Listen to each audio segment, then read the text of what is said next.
I'm in a pizza van. No. It's called Epiphany by Simon Pegg.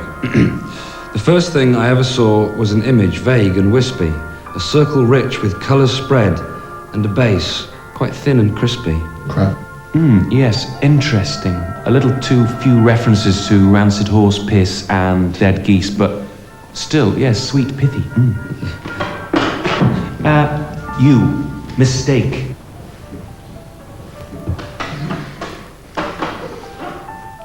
Roses are pink, violets are transparent. Colours seem different when they double my medication. Now, that was shit. Absolute irrevocable toss. Stand down. This is the beginning and the end of your poetry career. Get off the table. I actually can't. Off the table! No, Simon's glued my shoes to the table. No, I have not. He did. I didn't. Did. I didn't. Did. Didn't. Did. Didn't. Didn't. Faster now. The rhythms of life. Twisting, bending, melting. Poetry. Can I just interject a theory here? I think the reason for Adam's vitriol towards me is because his own parents split up as a result of his mother having an affair with a pizza delivery man. What? No, I said I once found my dad in bed with an anchovy. Adam Blue, good night. It's my go. This is Ode to Vorderman. It's called Come Home, Little Baby Boy. Consonant, vowel, consonant, consonant, vowel. I have another consonant, consonant, consonant. Bollocks. Don't talk to my mother like that. No, I've actually written it down. It says bollocks. Right, my poem. Wait a minute, you haven't even got anything written down. I don't need to write. I am poetry. Baboon. Now, I saw a little bee. I kissed its tiny knee. It eased my itch. Oh, you stupid, stripy bitch. Okay, and that's the end now of the poetry session. It's very good, but what about old Thimble Whistle over here? Where's his poem? Well, he can't speak. Oh, how wrong. He can speak more wisdom than all of you pulped together. He is speaking to us now. Come forth, silent face. Tell us of yourself. Speak now. Yes. Spit it out. Spit it out. Spit it out.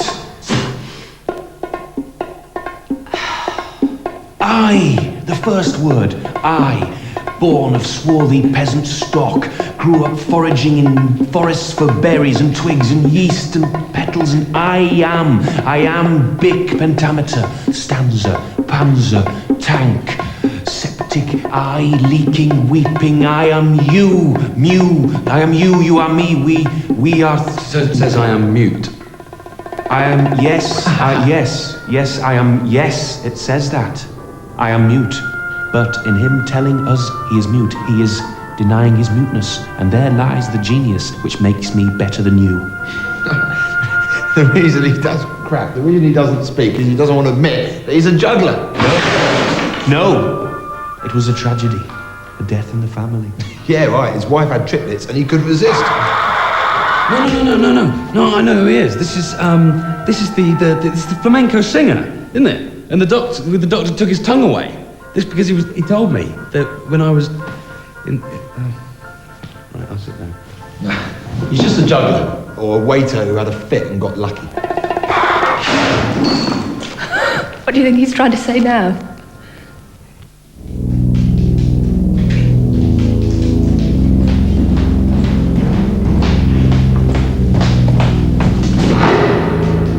You, no juggling. Eat your tea. What do you think he's trying to say now? Waiter who had a fit and got lucky. And the doctor took his tongue away. You, no juggling. What do you think he's trying to say now? Waiter who had a No fit juggling. and got lucky. No juggling. No juggling. No juggling. No juggling.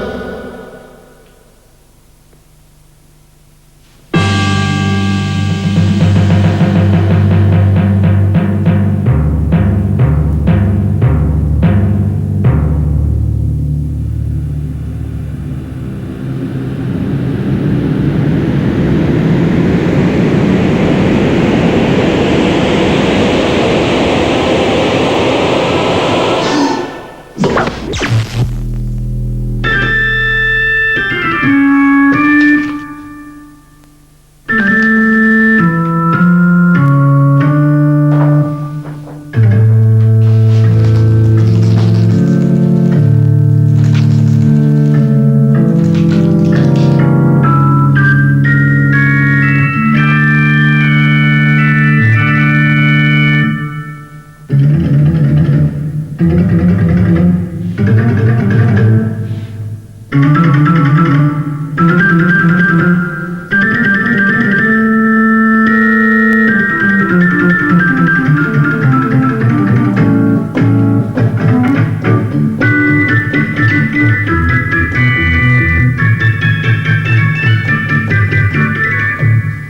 that got me chucked out of the Royal College of Organists. How would I describe myself? Well, I am a confectionery-based existentialist. Because, according to the existentialists, we are in a constant state of anxiety brought about by unnecessary freedom of choice. And, of course, the knowledge that it might all end in nothingness. And all of these things prey upon my mind when I go and buy biscuits. Because there's so many of them. I mean, I'm standing in the supermarket, I look up, I see yo-yos, I haven't seen them for a bit. Oh, wagon wheels, they're quite nice, aren't they? Wafers, they're quite nice. Club biscuits, I haven't seen them for a bit. They're great. Hours of my life just spent trying to find the biscuit that I want. In fact, my vision of hell would be a supermarket aisle stretching off to infinity. I have to jog for an eternity to try and find my preferred biscuit of choice, which is in fact, of course, the Fox's Ginger Crunch Cream. And I get there and there's a little gap and there's a sign saying temporarily out of stock. And then I realise this is not hell at all, this is merely purgatory. And real hell comes when I try and get to the checkout and I try and pay for them. I say, there, I'll have the biscuits. And they say, no, there's more than 9 items. So I just chuck everything away, I'll just have 1 packet. And they say, no, there's more than 9 items in the packet, 9 biscuits. So I chuck away all the other biscuits and just have 1 biscuit. And then they'd say, no, there's more than 9 atoms in the biscuit. And I grind the biscuit down and they said, no, there's more than 9 subatomic particles in the biscuit. So then I grind it down to fluff, just fluff, like that. I'll have the fluff. And all these pixies come in and steal it and run away and say, we're rich, hey! And then I woke up, I was in Sainsbury's and I'd had a bit of a turn. And I thought, well, you know, no point getting worked up about it. It's only biscuits, isn't it? Could you hear that? It's good, isn't it? Well, anyway, next shell comes over, same thing. Bang, goal number 2. And after the second one, he was quite a bit smaller.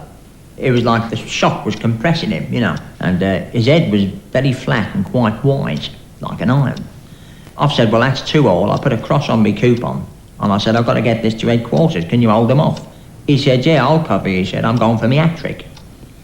Anyway, later on, we stood in line, and he's really quite small from heading these shells all day, old Eddie. And the brigadier comes down the line, and he comes up to me, he gives me a cheque for 10 quid. He says, well done, Nobby. He turns to Eddie, and he gives him a pair of roller skates with the regimental colours on. And he says, here you go, Eddie, put these on and follow me. So then we're sat in the officers' mess, and Eddie's going in and out between the tables. They use him as a friggin' drinks trolley. And he was happy as a pig in shit, you know, because he'd never been in the officers' mess before. Anyway, next thing that happens, we're all being demobbed, and I woke up. Sorry, am I boring you? Doctor? Doctor?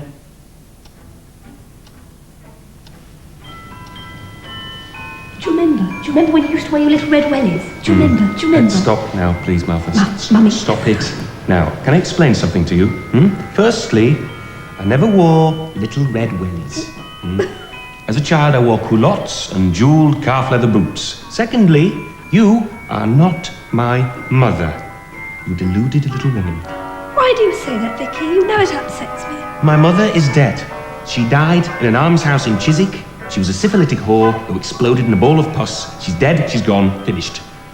Little chicken poodle boy, little pickle on the hill, little in the pan. Oh, yeah. What's to eat? She was luring me and touching me. She's not my mother. I'm a king, I'm a poet, I'm a prince. You're my little prince, my little chicken-haired little golden wonder boy, my little chicken pickle face. No, I'm going to my room. I tidied it for you.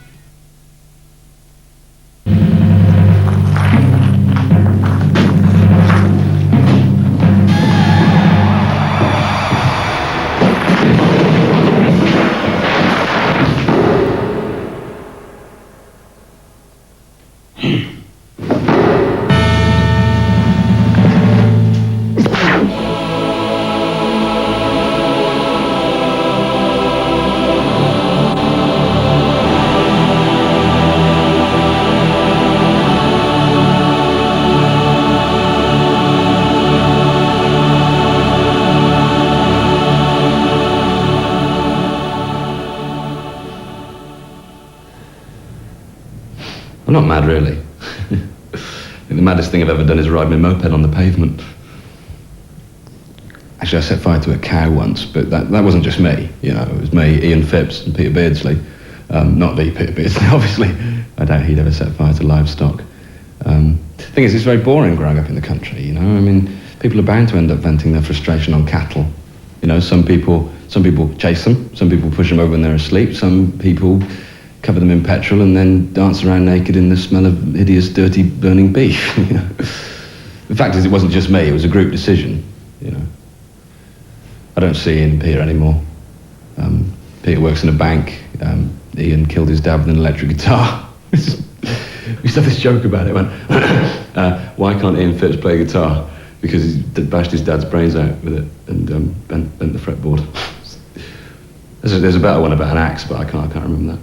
The point is, people deal with things in different ways, you know? I remember when Francesca Munce's parents were killed in an electrical fire, right? Her aunt came in, told her, she just laughed. She just laughed.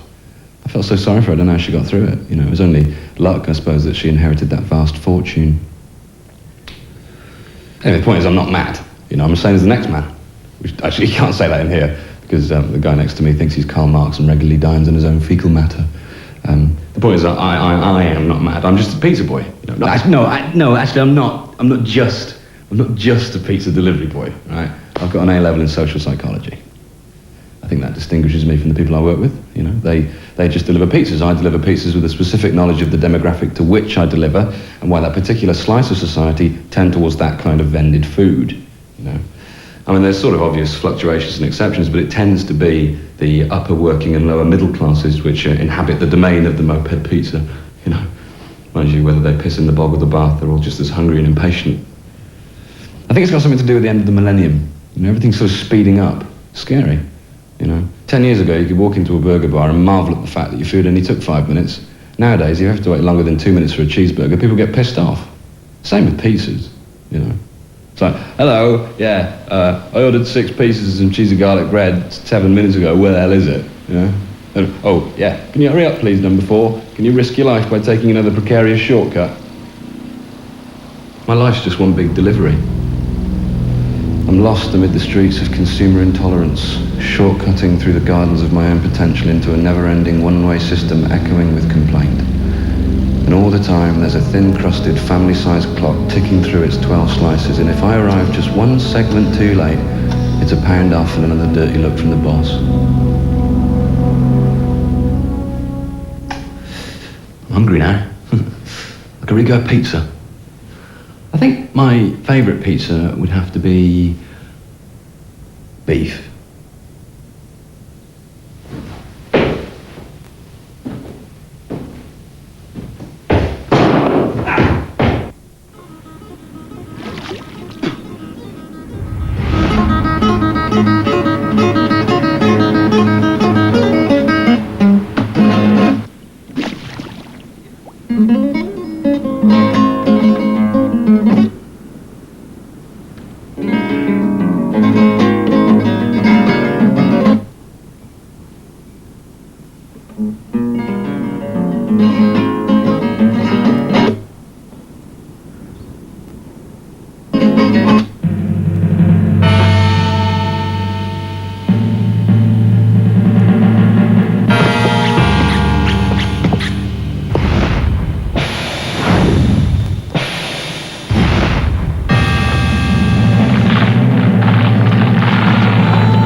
They should keep that door locked, you know. You never know who could get in.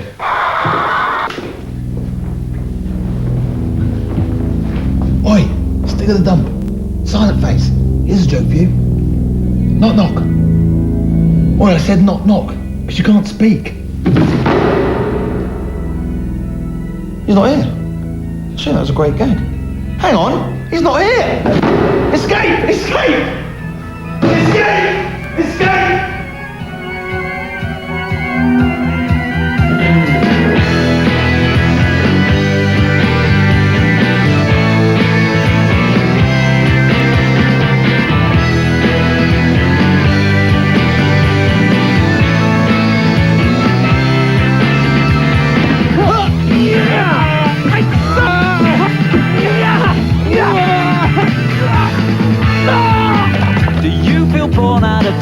Does all the world seem behind you?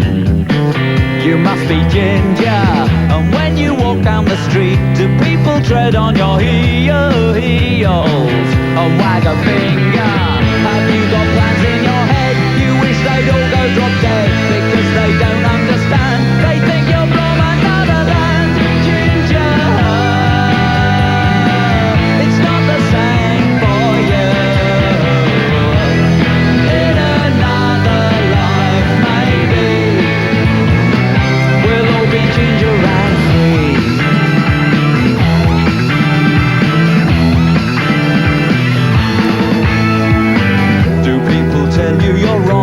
Let you feel you belong in their club. You're an outsider. When they shout freckle face, it makes you feel out of place. You're in the dentist chair, open wider.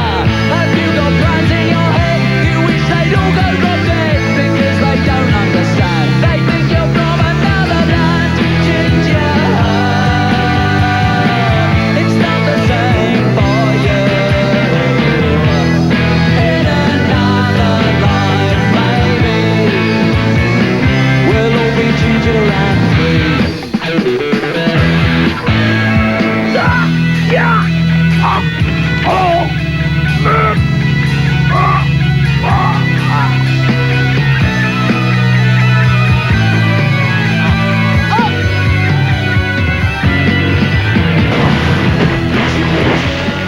I haven't got any dandruff. I haven't even got any hair. Don't be silly, Doctor. It's all over you. Doctor, doctor! Yeah, I've heard it. Pull yourself together. No, it's not a joke. Guess who's just on a runner? Who? Juggler. Oh, bulls. I'm sure he's not to worry about, Doctor. It'll be right as ninepence. Thank God for that. What? Adam, do you know what happened to the boy who cried wolf? Yeah, it's when he was masturbating over gladiators. My name's on blue. Good night.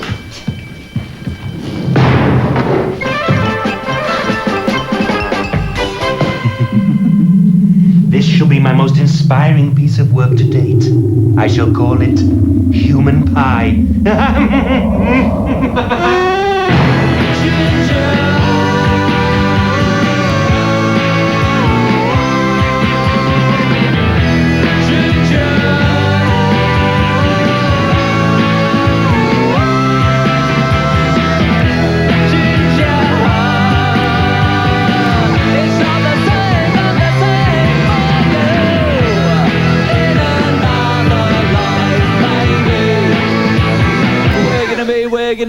We're gonna be ginger and